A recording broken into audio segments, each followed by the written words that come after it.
Hello and welcome to Let's Collaborate, a podcast from the Southwest Doctoral Training Partnership. I'm your host, Chris Garrington.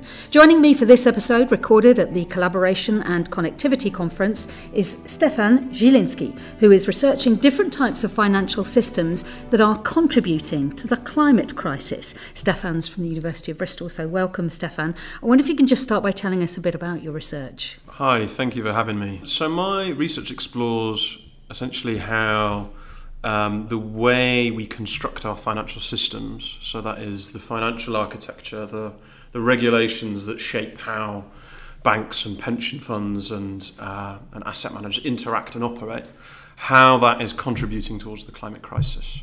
So I imagine that looking at that at a few different levels. So in some ways it will be how the global financial architecture shapes, for example, the actions of governments. So, for example, restricts or enables them to spend and tax in certain ways. And also, I'll be looking at how that sort of architecture at the national level directs or not money into specific industries that are really, really important to the financial crisis. So, like renewable energies, fossil fuel sector. That sounds like very, very important research. Tell us something about how you're going about it. How are you conducting it? For sure, so absolutely. So it's, at the moment, I'm doing a lot of reading and writing. So I'm in the literature review stage. So within that, I draw on lots of different literatures, a lot of political economy, which is kind of the sort of broader discipline within which I sit, but it will also be drawing on things like the climate crisis, literature on the climate crisis, things like degrowth, different finance literatures, climate finance, and so on. So there's a lot of kind of reading and writing and theorising in there.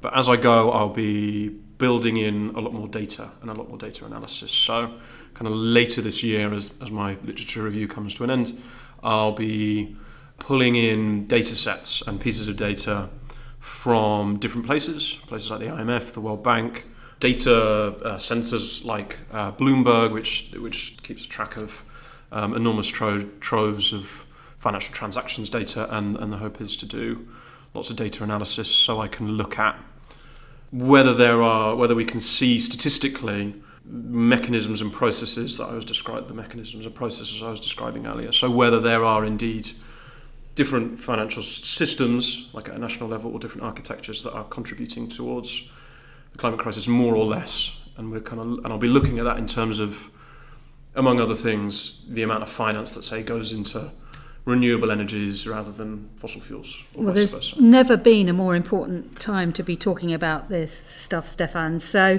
I wonder if you can just talk us through some of the new insights that your PhD might provide, and more importantly, I guess, or as important, how you hope those insights are going to benefit, maybe make a difference to what's happening to our climate. So I think the big thing for me that my research will hope to contribute towards answering is essentially the proposition that actually the way that we build our financial systems, the architecture that kind of structures them, and indeed, I mean, the reason why I'm focusing on, just a sort of slight aside, the reason why I'm focusing on finance is because finance and financial systems are central to the operation of capitalism as a historical system in process.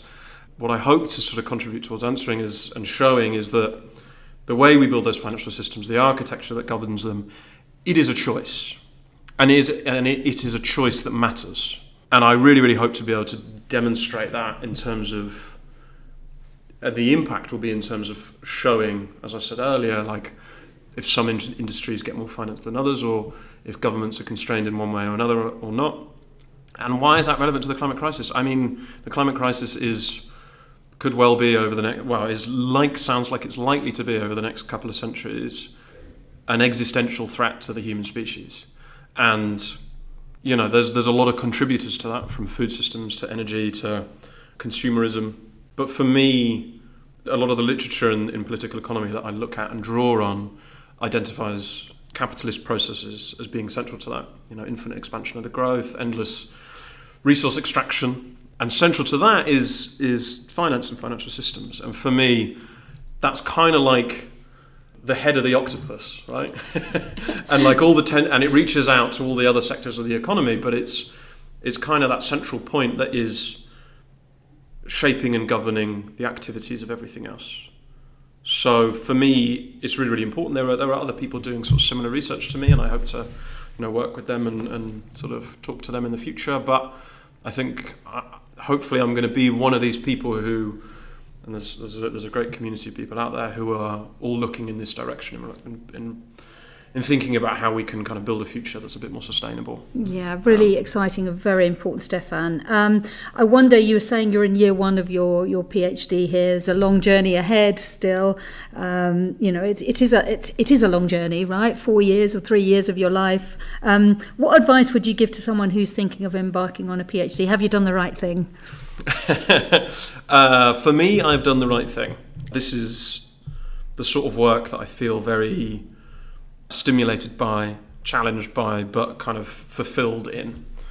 So for me, it's absolutely the right thing. The thing that I would say to others who are perhaps wondering what to do, or perhaps wondering whether to apply for a PhD, or what to do a PhD on if they wanted to do one. For me, a lot of it was about, when I was thinking of doing this, it was about understanding what sort of work I find fulfilling, first of all.